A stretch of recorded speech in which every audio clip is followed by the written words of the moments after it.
Good afternoon, everyone. For those of you who don't know me, well, I can definitely claim that your parents would. I'm Aishwarya Sakhuja Nag, an actor, an anchor, a diabetes educator, and I'm still finding my role in mental health therapy. Before we begin, let me ask all of you here, how many of us believe that hard work guarantees success? With a raise of hands, maybe you can tell me. When I say the word hustle, the word that comes to my mind at least is exhaustion, grinding, and so on and so forth, right? And there's a lot of baggage that's involved in the word hustle. I think I was all of 16 when I started out. I was just like one of you, in a college, trying to find my way, trying to understand who I want to be. Every time somebody would ask me, "Beta, aage badh ke kya banna chahte ho?" I had no idea. All I knew was that college can be a lot of fun. And then when I entered college, I realized padhai bhi karni padegi. And I've never been a padaku person in my life. So at the age of 16, when I got the opportunity to model, I just went for it. Because that meant, with a legit reason, I could be out of my classes. And also it meant wearing some really nice garments, rubbing my shoulders with the who's and who of the industry, looking glamorous, getting clipped, being photographed, being on magazine covers. So I shot from Kanjivaram saris to some really expensive jewelry. I did it all. And guess what? I had a lot of fun doing it. But I also realized I wasn't very passionate about it. The reason why I was a model was because I could get out of my classes easily. I could give an excuse. Since I wasn't really passionate about it, I didn't really aim to succeed in it. And since there was no aim to succeed, there was no pressure. And no pressure meant no anxiety. So I went on. 3 months of being a model, I get a call from, I don't even remember who, but somebody called me saying that there's a watch campaign happening and we want 2 models for it. Would you be interested? We will pay you a grand sum of 3,000 rupees. And I went for it. I told my father, and my father being my father, he's an army man, and he said, "All right, you want to go ahead and do it? Fine, but I will accompany you." Now, as a 16-year-old, that's quite embarrassing, isn't it? I mean, I'm a young adult, I can take care of myself. But my father said, "Nothing doing. I didn't want you to be a model in the first place. You rebelled. Now I'm going to be coming with you for all your projects." So he accompanied me to the Ashoka Hotel here in Chanakyapuri, and he sat in the lobby waiting for me. Going back thoda sa, they informed me that it's with some sports star. And my sports knowledge was zero, anda, neel bata sannata. I had no idea. So I go in, I shoot, and within 2 hours' time, I was done. I go back home with my father. And next day, being a Sunday, I was passed out. When I wake up, I see a lot of missed calls and messages on my phone. And something was amiss. It didn't really make sense in my head as to why am I being called so many times. And the messages that I received, they read, "Call us, it's urgent." I said, "All right." So I called my friend back. And the minute she picked up her phone call, she gave me galis. I was abused. And I didn't really understand. I couldn't make head and tail of it. I said, "What happened?" She said, "You went ahead and shot with Brett Lee and you didn't tell us." I said, yeah, he's a big footballer. I know. It was a watch campaign." And she said, "You idiot. He's not a footballer. He's the world's fastest bowler." I said, "All right, yes, I did shoot with him for a watch campaign, but how is it that you know?" And she said, your picture is splashed across all the newspapers. And I think the picture was this. So I went ahead. To my father's surprise, I opened a newspaper. वो बोलते रहते थे कि please थोड़ा पढ़ लिया करो, देखा करो क्या चल रहा है हमारी दुनिया में. This was the first time I think I willingly opened a newspaper and I saw my face splashed across all the newspapers. That sense of validation that I got from my friends, that sense of validation that I got from the publications, it felt amazing. It felt beautiful. And for some reason, that taste of success kind of landed in my mouth. It was sweet. It was delicious. But also, something shifted within me. I realized if I can do this, I can do more. So, I have to do better than this. For what? For the validation that I received from the people around me. Nobody had asked me to do better. Nobody was expecting me to do better. But in my head, I decided that this is a time when I have to prove the world that I can do it. Few years down the line, I decided to go for Miss India. I was selected. Why? Because for a 19-year-old, I was very tall. Made it through the regionals, went to Mumbai, 45 days of grueling schedules. I didn't even know how to put my makeup on. But the confidence that I had as a 16-year-old carried me forward. Again, passion wasn't there. But now the idea was that I have to tell the world that I'm good, that I can do it. I went there, 45 days of grueling workshops, trained with the best in the industry, didn't win it, but I made it till top 10. Well, I went ahead, didn't win it, but my family who was there to witness the entire pageant saw me give an answer. So the question was, if you were to be reborn, who would you want to be reborn as? And me being my confident 19-year-old self said, I would want to be reborn as myself. Because look at me. I'm here in front of so many people. I'm here in top 10.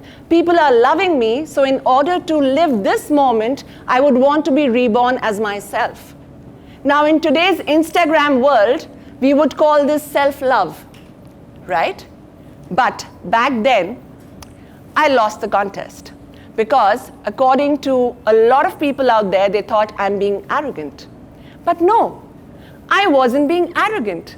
I was just in love with myself. So that means till the age of 19, although I did feel that responsibility of succeeding in life on my shoulders, it wasn't really weighing me down. That self-love was still intact. I lost the contest, came back, but the validation again that followed was immense. It was heady. And again, in my head, I'm thinking, all right, people are expecting a lot out of me. I need to live up to these expectations. And trust me when I say this, not a single soul had come up to me telling me that this is what you need to do now. They were just very happy for where I had reached as a 19-year-old. And it was this moment when something clearly shifted. I was now being weighed down with the responsibility to succeed. I was running a race which I feel that race just included me. I wasn't competing with anyone else. I was running that race alone without realizing that I was alone in that race. And even if I was running that race alone, I did not even give myself that time to have that victory lap. I did not enjoy that little bit of success that I got through this. I could not, because in my head, I was very sure that when I become an actress, I'll be happy. When I reach Mumbai and bag a certain role, I'll be happy. When I buy that certain car, I'll be happy. When I'm given an award for the best actress, I will be happy. Guess what? I had placed my happiness in future. Happiness that was there, right in front of me to experience, to taste, I could not see it because by now I had gotten into the mode of being a hustler. A few days down the line, I saw some of my peers post the contest, go to Mumbai. I followed suit. खुद का दिमाग नहीं लगा रही थी. So I just went ahead. And when I reached Mumbai, I was in for a rude shock. I didn't really know what I was doing there. So I'm sure most of you can relate that when you have certain group of friends and they want to do a certain something, you just follow suit, right? That, okay, possibly that idea is going to work for me as well. And that's exactly how I managed to land myself in Mumbai after a few months of that contest getting over. 20 days of being in Mumbai went something like this.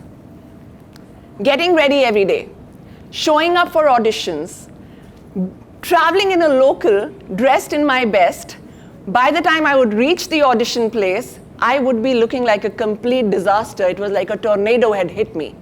But still, now imagine this, me standing in a queue with 200 other people, rehearsing the same set of lines as the other 200 people, fixing myself in a broken mirror, and then finally, jab mera turn aaya, I say my lines, and the casting director, even without looking up, would say, all right, thank you, we'll get in touch with you. That's it. 60 seconds, that's all that I got.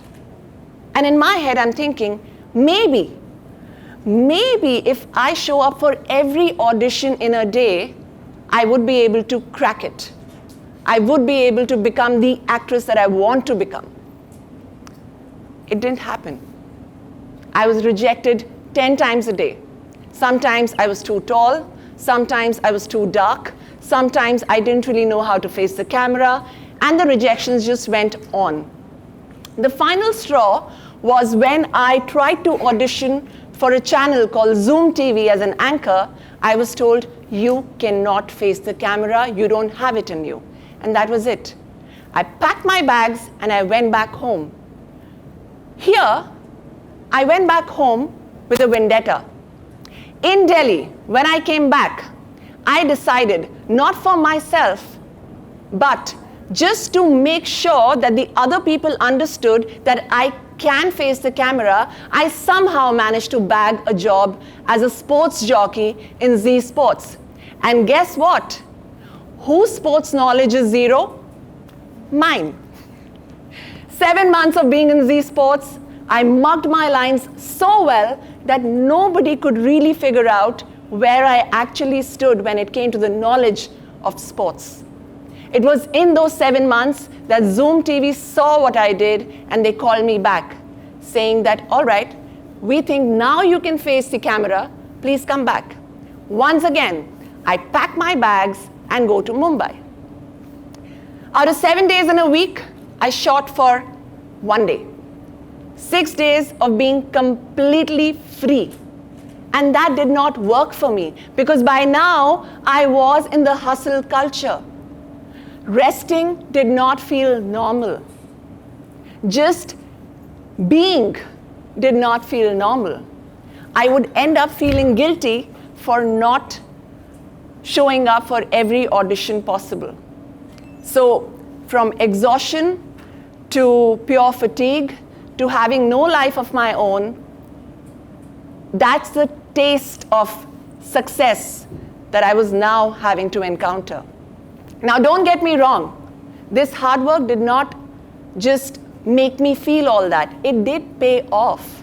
A few years down the line, I think it was around 3 years, that I bagged my first hit project that your parents must have seen. And that was called Saas Bina Sasural. Now, the funny part here is that by the time I reached here, I had a look of somebody who had not slept since 2010. So all that hard work, all that running around, all that hustle did get me a role, but I wasn't really prepared for it because I did not look the part anymore. So from shooting for 12 to 14 hours in a day, then running from one channel to the other to promote the show, being a part of all the reality shows possible, from making appearances in Delhi, Pune, Mumbai, so on and so forth. I was working for at least 22 hours out of 24 hours. But for me, this felt normal. This is what I wanted. But is this what we really want? To not have any time for family? To not even have time to sit down and have a meal in peace? I don't think that's anyone's dream here. Or is it? Anyway, I shot for this show for a good 2 years. I became a household name. And guess what? Because I did not listen to my body, 2 years down the line, I had to quit the show. Because I felt miserably ill. Because I wore that medal of exhaustion as a badge of honor on my chest. So all that I had worked for went down the drain because I chose to hustle. And that wasn't cool. So once again, I saw myself packing my bags and going back to Delhi. And now, guilt took over. That was the emotion I recognized. I would feel guilty for waking up at 9 a.m. instead of 5 a.m. I would feel guilty for having a meal in peace. I would feel guilty for taking a vacation with my father. I would feel guilty for having a long conversation with a best friend. But isn't that the idea? Aren't we all craving for happiness and peace at the end of it? But guilt made its way in my space so badly that that's all that I recognized. That was my normal. Call it Stockholm Syndrome. It's a psychological phenomenon where hostages or abuse victims develop positive feelings towards their captors or abusers, often as a coping mechanism in traumatic situations. For me, to be able to get out of my bed became a challenge. 1 year of being in Delhi, I got my health bag, and without even realizing what I was doing, I once again packed my bags and went back to Amchi, Mumbai, the city of dreams. And the hustle felt normal. That was my normal. And that's the syndrome that I felt was a part of my space by then. I did bag rolls. I did do a lot of work post that. But the point of telling you all this is I lost my health in the entire process. And health is truly wealth. I did lose a lot of it when I had to take care of my health. After being in the television industry, I thought, all right, I enjoy doing this. I think I found my calling as an actress. But with the social media boom, now finally I can do things at my pace. So I became a diabetes educator. I started to raise awareness on diabetes. I started to raise awareness on animals and how we need to peacefully coexist. But guess what? The algorithm did not agree with me. I wasn't getting any numbers on the content that I wanted to produce. According to the algorithm, you're supposed to be posting consistently. And then I found myself going back into that hustle of having to shoot all the content that I wanted to put out there, keeping other people's ideas in my mind. I was cheating myself once again. And I remember standing in front of a ring light, shooting at a location, at a studio, I guess. I just broke down. I didn't really know what I was doing in my life. It just did not make any sense. And that was the time when I realized, all right, Aishwarya Sakhuja, breathe. You are a human being. You're not a human doer. We believe in just doing things. We don't believe in just being. We have lost the idea of just sitting and breathing in peace. Once again, I'm not saying don't put in the hard work, but the word hustle clearly means that we have somewhere lost the balance. The work-life balance has gone for a complete toss. You don't have to make the same mistakes that I did. It took me a while to understand, and that's when I found myself getting into mental health therapy. I became a client. I would go for therapy twice a week, and that's when I realized, as an actor, I can impart this knowledge to my other fellow actors because they come from the same space that I did at one point of time. I studied, but this time I enjoyed studying. I studied for 3 years, became a mental health therapist, and became mindful of the fact that, all right, if I'm not getting the roles that I want, maybe take a step back. See, that's not the only option. दुनिया बहुत बड़ी है, options बहुत हैं, but because we get caught in the tunnel vision, we kind of lose focus on as to why are we even born. So next time you're sitting with your family, keep your phones on the side, keep your assignments at the back of your mind, sit down, smile with them, laugh with them, crack a joke, go on a vacation without any guilt.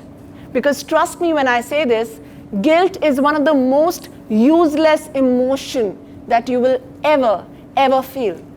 And with guilt, all that it does to you is, anyone? Guilt will damage your body organs. When you go to a cardiologist with a ulta-pulta ECG, the first thing that the cardiologist will ask you, आप बहुत stress लेते हो क्या?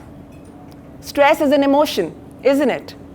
That emotion can cause damage to your heart. Similarly, guilt can cause a lot of issues with your kidneys. If you read up on it, you will know. So please, it's all right. It's all right to enjoy your life. It's important to find that balance, and don't go and make the same mistakes that I did. Thank you.